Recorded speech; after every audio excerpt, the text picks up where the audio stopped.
Ted, prepare yourself for a real tearjerker. Thoughts from places. Day 3, Rotarian Ventures. As did much of the trip, Wednesday began with us waiting around for transportation. In general, people in Mexico don't feel as rushed, or feel the necessity to be punctual.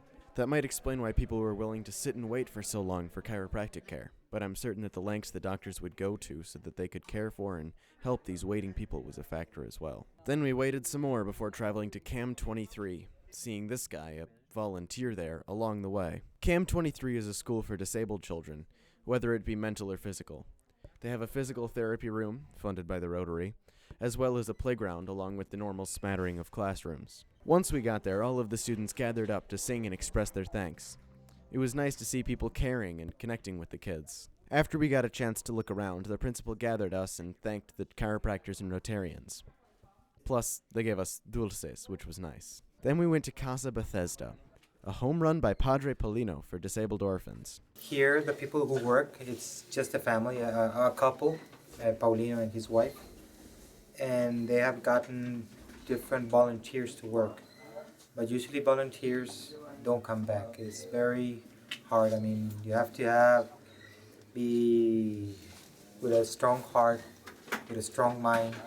You have to have the guts, have to have the ball to come and work here as a volunteer. The people that do work here are paid by Paulino, and those are the people who have help here. The doctors made some nice connections with the kids here as well. It was astounding to see how happy the residents here were no matter what challenges they faced. Casa Bethesda was in a much more impoverished area of the city, which was strange to see in relation to the mansion we had been in just the night before.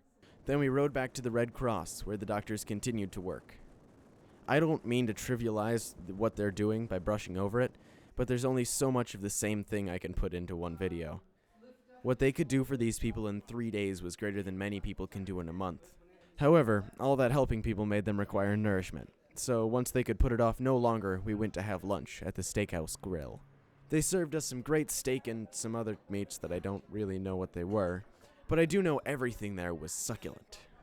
We returned and the chiropractors continued their chiropractic until we were stopped by the sound of approaching motorcycles. Yes, that is correct. Motorcycles! I'd never been on a motorcycle before, and by the end of that short jaunt through the city, I understood why some people hate motorcycles and why some people love them. Our destination, as we later learned, was an integrated park for both able and disabled children. It seems that much of what Piedras Negras Rotary Club does seems to be centered on enabling disabled peoples. I opted out of taking the motorcycles to the next destination, which was a Rotary meeting.